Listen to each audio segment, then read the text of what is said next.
Alam nyo ba na dito nga sa bayan ng Cabarugis, Quirino ay mayroong bagong matatambayan at masarap na kapihan, mga best friend? Kaya kung kayo nga ay naghahanap, well, huwag na kayong maghanap kasi nga may nahanap na tayo, mga best friend. Make sure na papanoorin mo ang video na ito at ituturo ko sa'yo.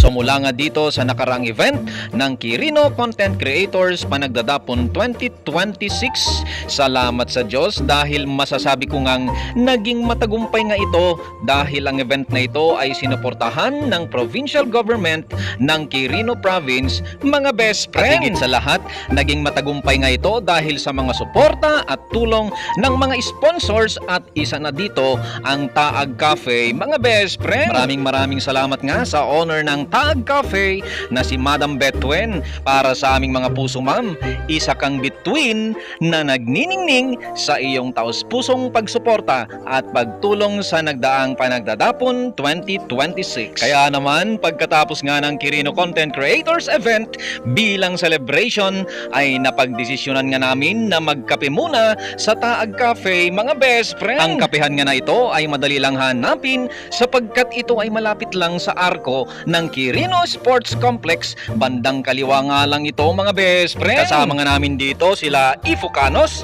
Skylark, Macworks, DJ Tala, at syempre kasama din namin sila Miss Sinamit at Napintas Alalaki, mga best friend. Siguradong ma-enjoy mo nga ang tumambay at magkape sa lugar na ito sapagkat meron pang umaawit at aawitan ka nga ng live habang nagkakape ka nga dito, mga best friend. Kompleto nga din sila dito, mga best friend. Kung gusto mo nga ng kape, syempre may kape. Kung ayaw mo nga naman ng kape, huwag kang mag-alala dahil meron nga din silang non-coffee drinks dito, mga best friend. At hindi lang yun, meron nga din silang mga foods dito tulad ng mga craffles, meron din silang mga donuts. Kung gusto mo nga ng pasta ay meron din, mga best friend. At kung talagang nagugutom ka na ay meron nga din silang mga rice meals, mga best friend. Talagang nakaka-excite, mga best friend, dahil meron pa nga silang bagong paninda na ang tawag nga ay mango sticky rice smoothie na hindi ko pa nga natitikman, mga best friend.